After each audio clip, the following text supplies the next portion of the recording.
possibly he felt that if he had to be brutally honest, he would be hurting some people who are best left to lead their life in happiness like him.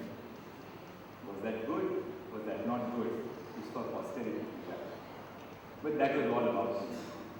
A very kind man, a kind human being, an humble human being who walked with kings, with prime ministers, with chief justices from across the world, but whose greatest joy in life was the joy of simple living. Thank you, and I'm grateful.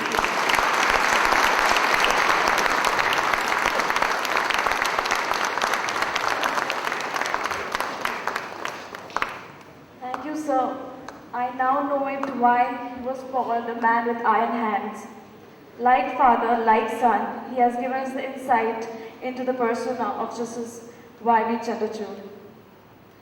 Pune Bar Association has compiled the names and contact numbers of all the advocates for our easy reference.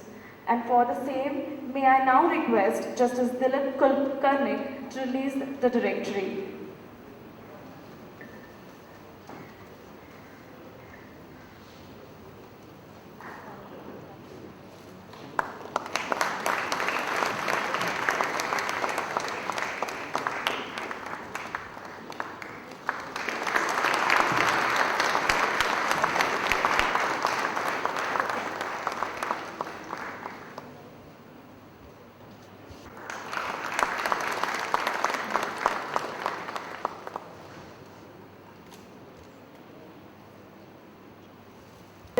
By Neela Gokhale, Advocate, Supreme Court of India, along with editorial board comprising of Advocate Harshad Nimbarkar and others. May I now request Honorable Justice Hemant Gokhale to release the law magazine.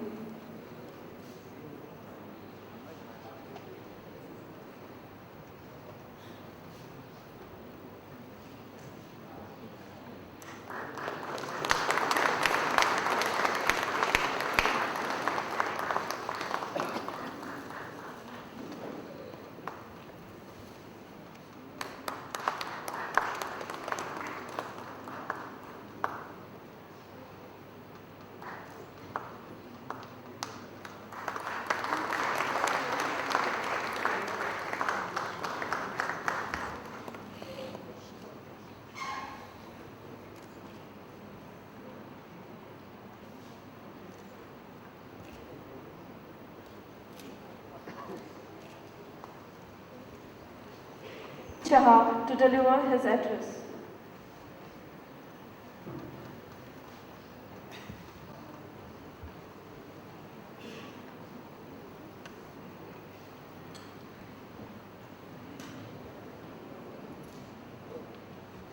Good morning to you all. Honorable Mr. Justice Nikhil Gokhale, Judge, Supreme Court of India. My brother judges, Dr. Justice Adv Chandrachud, Justice B.G. Kali, Justice Madhu Joshi, Shree in charge Principal District Institute at Pune, Shri Pawar, President of Pune Bar Association, and his team, Shri Harshad Nimbarkar, Member Bar Council of India, Shrimati Prabhatai Y. Chandrachud, who is physically in Bombay, and know that she is very much here with all of us. Shrimati Kalpana Chandrachud, Neemaji, children, other family members, judicial officers, Registrar General and members of the registry team, distinguished members of the bar from Supreme Court, from High Court, and from Pune, invitees, ladies and gentlemen. I'm sure that I'll be reflecting the feeling of all of you if I say that instead of my speaking, I wish Anandya had gone on and on.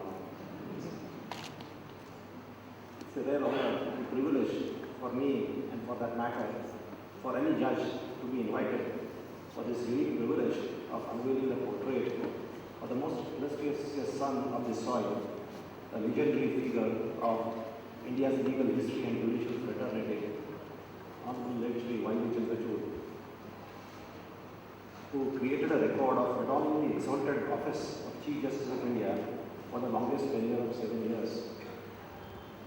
It's a matter of pride for this city, the cultural capital of Maharashtra, and if I may say so, the cultural capital of Western India, to which Justice Chandrachud belonged and where he was born and brought up. I'm saying purposely that it's the capital of the Western India, cultural capital of Western India, because when I was in Baroda, whoever I met and he was good at music, he would say that he or she has learned her music from in Pune.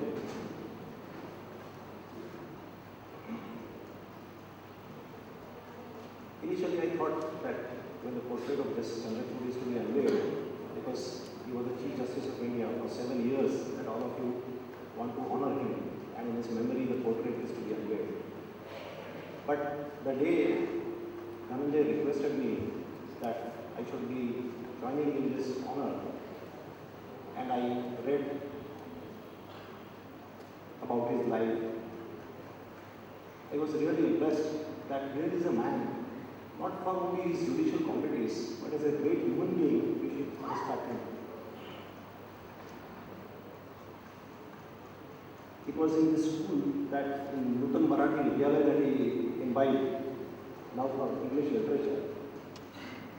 And when the Chief Justice Chadla retired, Justice Chandrachud spoke these words for Justice Chadla, but I think the words apply as much to Justice Chandrachud as they apply to Chief Justice Chadla. He said, "Your judgments in constitutional matters are, with great respect, a unique combination of good law and good literature. While reading these judgments, one often gets the feeling that one is attending a reception held to celebrate the wedding of law and literature." Every judgment that I have read of Justice Chandrachud, I have been getting this feeling. And what an illustrious academic career. He passed honorably from Government Law College, Bombay in 1942 with first class pass. In fact, as it was pointed out, he was the only one to get a first division in that year, and he won several prestigious awards and fellowships, including the Hindu Rajya Scholarship, which his father had won in 1912, exactly 30 years before. I think it must have been such an honor, great honor, both for him and for his father, that both of them shared the same prize. His excellent academic record was just an indication of his glorious and shining future career. Even after starting practice in Bombay High Court, he did not lose his touch with academics. He was a part-time professor for several years in Government Law College, Mumbai, along with Bhima Dalal and Nani Palkewala. And one of their brilliant students, Shree Nariman, pays them compliments in these words, I quote, "I greatly enjoyed my 2 years, 1948 to 50, and a little more, at this century-old institution of legal learning, that is Government Law College, principally because of 3 part-time lecturers, all of whom were practicing law at the Bombay Bar. Yashwant Chandrachud, later to become Chief Justice of India, Nani Palkewala, and Jal Bhima Dalal. One did not learn too much in law colleges in those days, but with these part-time lecturers, our batch had imbibed not just legal knowledge, but more importantly, an enduring love for the law. At the age of 38, he was already a prominent member of the alternate side of Bar of Bombay High Court. As a government leader, he made his mark in that famous Nanavati trial, Nanavati appeal. Just about 2 weeks back, when I was attending some function and a very senior lawyer in the High Court told me that even till 2011, he has not heard a better argument than Justice Chandrachud's argument in that Nanavati case. His performance as a public prosecutor in that case is considered to be one of the best ever heard in the High Court. He was rated as one of the best counsel in Bombay High Court. Chief Justice Chadla, in his autobiography, closes in December, says that he found Chandrachud to be extremely able. It was this recognition of his talent that led to his elevation to the bench even before completing 41 years of age. And I think Dhananjay is just speaking parallel. Both at the bar and on the bench, he remained the personification of humility and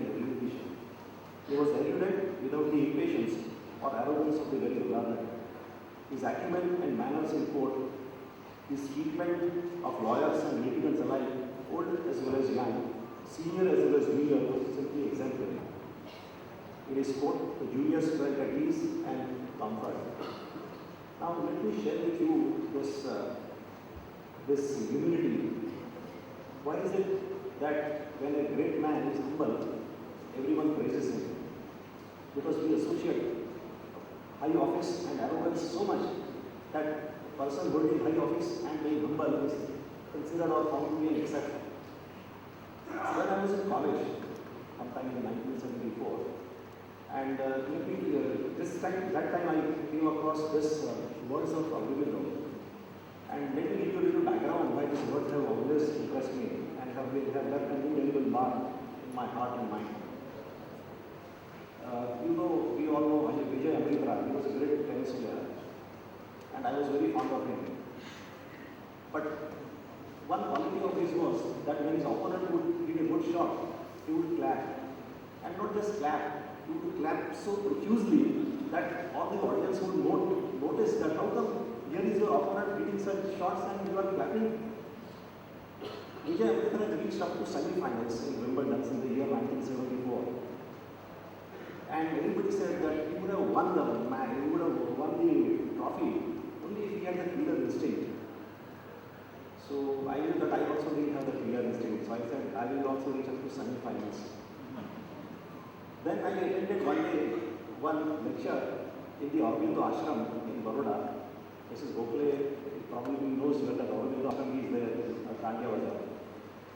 One lecturer called Mr. Mohit, he was a good speaker on Aurobindo's philosophy. He said he was trying to explain Aurobindo's philosophy.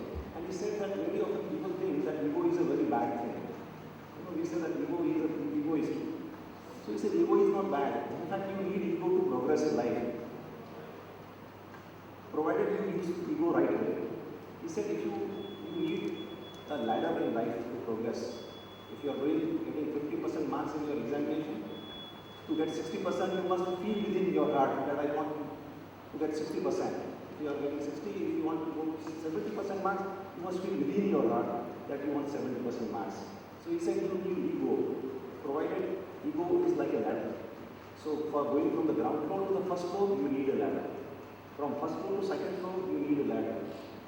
So ego is necessary. But if you keep carrying the ladder, even when you are moving on the same floor from one room to the other room, then you are bound to hurt others. And that is what is great about Justice Chandrachud, that he was humble, but he always wanted to improve his performance. Therefore, please read his judgments. And in every judgment, we find that here is a judge who is trying to improve upon not only his art of writing judgments, but even his feelings, even his sentiments. There was a case, I don't recollect the names of the parties, where the marriage judge notes that they court made a suggestion to the government that this is reasonable, please do it. And the government did not accept the suggestion. So the court gave its verdict in favor of the petitioner. But even while saying so, Justice Chandrachud noted in the judgment that we had made these suggestions at the outset, but the government did not agree, so we have done our modest best. And this was the charm of Justice Chandrachud as a judge. He always did his modest best. The best was the best, but he did it with such modesty that it never hurt anyone.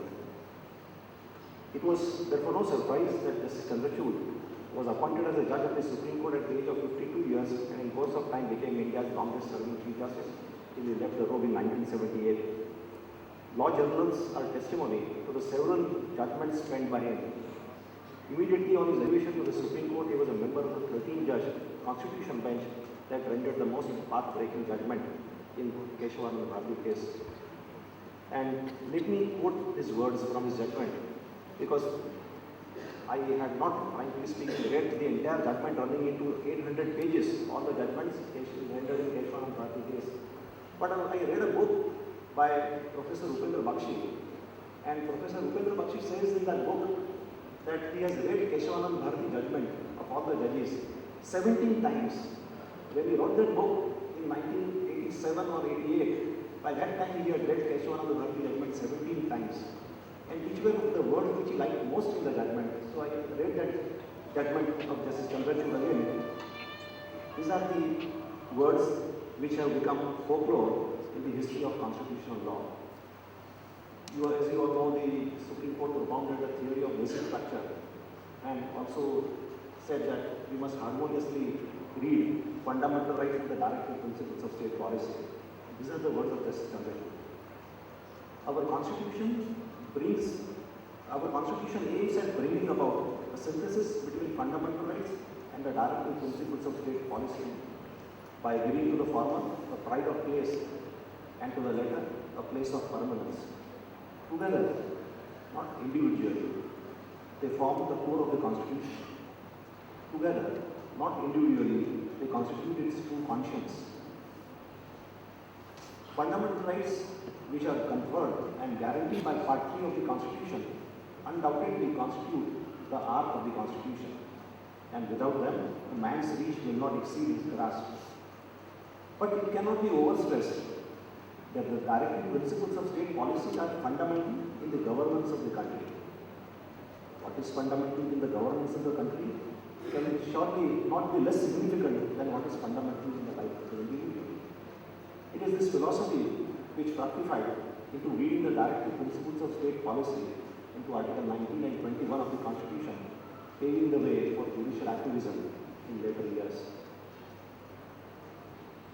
But please note that Justice Chandrachud had such a balanced judicial mind that even after laying down this strong foundation for judicial activism and public interest litigation, he sounded this note of caution in an article, Challenges to the Judiciary, as a sitting, which he wrote as a sitting Chief Justice of India. It is, of course, necessary to bear in mind that in this fresh fields, because by that time public interest litigation was a very fresh field, judges must tread warily. And I remember these words, I like these words so much because even now I feel that this is what the judges should remember while hearing public interest litigation. While extending the frontiers of jurisdiction and widening the horizons of justice, care has to be taken by the judges to ensure that they do not overstep the limits of judicial review. What is called for is a wise and unfailing restraint on the power to review the acts of public authorities. And this sentence, I think, should be memorized by all. Restraint, not rhetoric, enhances. Restraint, not rhetoric, enhances the credibility of judicial institutions. So also, the judgment of Justice Chandrachud in Srimati Indira Nehru Gandhi versus Raj Narayan held that Parliament, even as the amending body, cannot exercise judicial power, and it has become the locus classicus on the theory of separation of powers. They have already been referred to other cases like Miller-Worman's case, Maneka Gandhi and Rudhan Shah, where for the first time Supreme Court awarded compensation in a habeas corpus petition. But let me tell you, we all know that this judgment in Shaha case is considered to be one laying down the milestone in the quest of equality for women, and for rendering that judgment, he had studied Quran.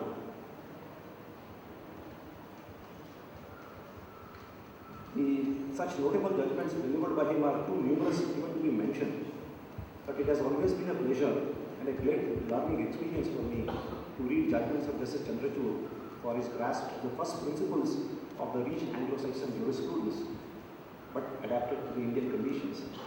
Incisive analysis of statutory provisions, robust common sense, clarity of thought, and lucidity of expression. Coming to this common sense, let me just refer to one case where the argument was that the Minimum Wages Act should be applied to the lawyers' clerks also. And this beautifully explained. There are so many practical difficulties.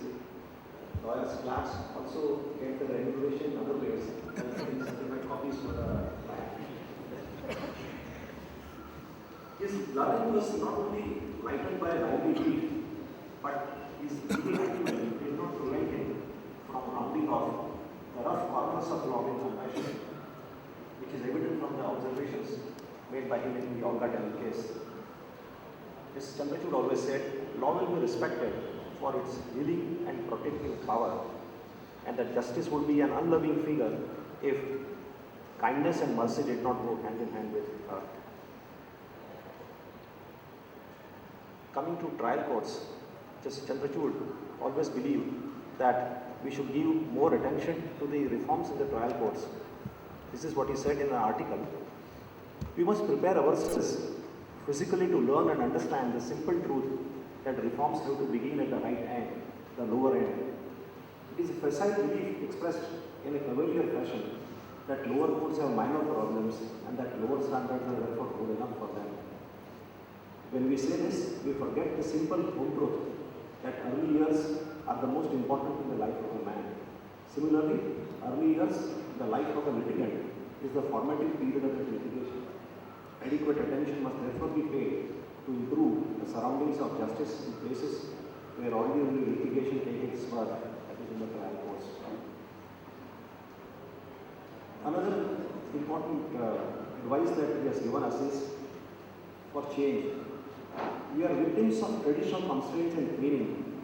We have resigned our fate to an existing system merely because it exists. Broadly, human nature favors the maintenance of status quo.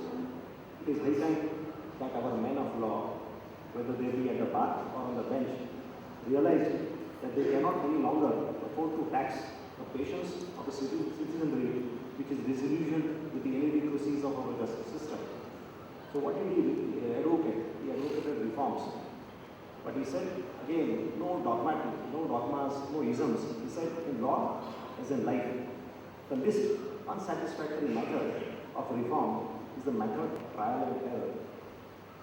Only that the trial should not last too long and the errors not too many. Throughout his career, he was known for his enormous grasping power, keen intellect and sharp memory. His nickname was Iron Hands, as he did not allow anything to slip past him. But at the same time, he was unfailingly gentle, polite, soft to the poor, and at most courteous to the bar. In his court, Julius felt at ease and comfort. He was, and still continues to be, a role model and an ideal for both the judges and lawyers alike. Justice Krishna has remarks sum up his judicial personality in his words, and I quote, Justice Chandrachud was the rarest of rare as an accessible chief of the Supreme Court bench. He was a great judge. His vision was progressive. Judgments were received. His jurisprudence was sound. His diction was exquisite. And his performance on the bench was perfect. And friend, I am happy to note that after retirement, Justice Chandrachud did not run down city gullies. Even after his retirement, I am happy to note that after retirement, Justice Chandrachud did not run down city gullies. Even after his retirement, he continued his positive and constructive outlook in life. He remained active, taking part in the judicial activities, delivering lectures to the newly appointed judges, taking time to write articles in Shaha. I had the privilege of meeting Justice Chandrachud on 2 occasions. First was in 1986, when he was kind enough to participate in the Silver Jubilee celebrations of the Gujarat High Court, when we had invited him as a distinguished speaker, and he delivered an inspiring lecture. The second time, as mentioned by Brother Dhananjay, I had the privilege of last meeting Justice Chandrachud at the Conference on Mediation held at Bombay on 6th July 2008. I was happy to note that Justice Chandrachud used to attend all such conferences and seminars being organized by the Bombay High Court even at the age of 87 and 88. He was a stalwart of judiciary, a prominent educationist who devoted time for legal education. After retirement in his capacity as a trustee of the Indian Law Society Lebanon, which has acquired eminence as one of the top 10 law schools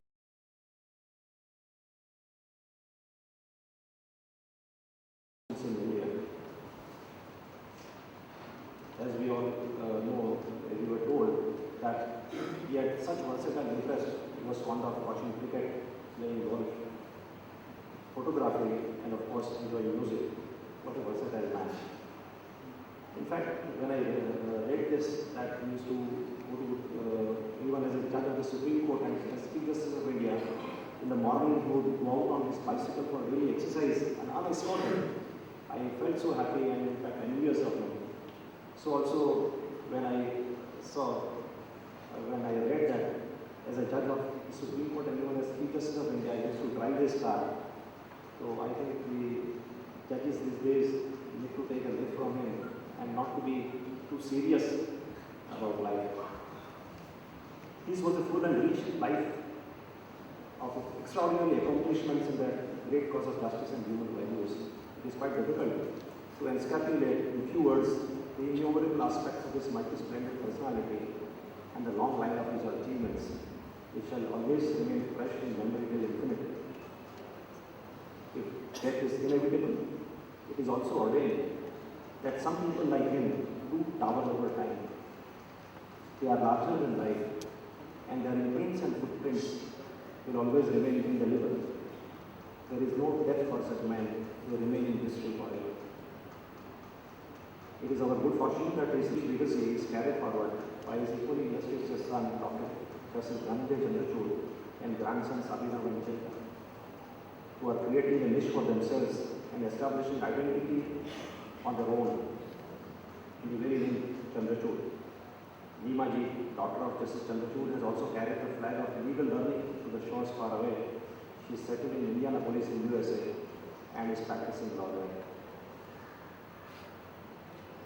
Since my grandfather had passed away even before I was born, I felt really envious for Abhinav and Chintan when I learned that Justice Chandrachud read extensively and inculcated his love for the Bhagavad Gita by encouraging his grandchildren to memorize the verses from the text. He is remembered by his family as the affectionate and caring husband, a loving father, and a doting grandfather. For the legal and judicial fraternity also, he was a father-like figure. In an article written on him, Upendra Bakshi has said this, I quote, "In many ways, Chief Justice Chandrachud represented the best traditions of the Indian bar. In this sense, he will always be recalled as a lawyer's judge. Unfailingly polite, urbane to a fault, widely read, not wearing his learning on the sleeve, insistent on justice according to law, and solicitous of language and diction. Men like Chief Justice Chandrachud do not die.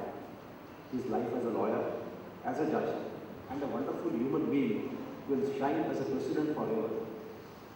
Indeed, friends, we are all fortunate that we had such an illustrious regent who created an era of his own and who was an institution in himself." Before concluding, I would like to quote the words of Chief Justice Hughes of the US Supreme Court, which had spoken about Justice Oliver Wendell Holmes of the US Supreme Court, but I think they are equally appropriate for other Chief Justice Y.V. Chandrachud. "The most beautiful and the rarest thing in the world is a complete human life, unmarred, unified by intelligent purpose and uninterrupted accomplishments, blessed by great talent, employed in the worthiest activities, with a deserving fame, never dim and always growing. Such a rarely beautiful life was that of Chief Justice Chandrachud." I am really happy that Pune Bar Association has taken the initiative in having the portrait of Justice Y.V. Chandrachud installed in this district court hall, along with the portraits of other stalwarts like Balgandhar Tilak, which I believe is the portrait in the Parliament. This portrait will always inspire and motivate everyone to do justice to whomsoever comes to this hall and to this court, whether they be judges, lawyers, or litigants. It is the most befitting tribute to his ever-cherished memory and to the everlasting values for which he lived. I again thank the Pune Bar Association, my brother Adv Chandrachud, and the family members for giving me this privilege. Thank you.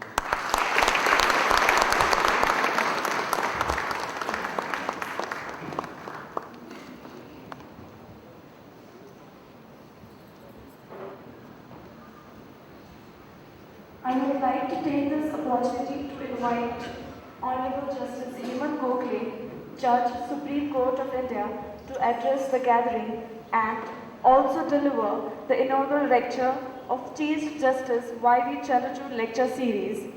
He will also offer his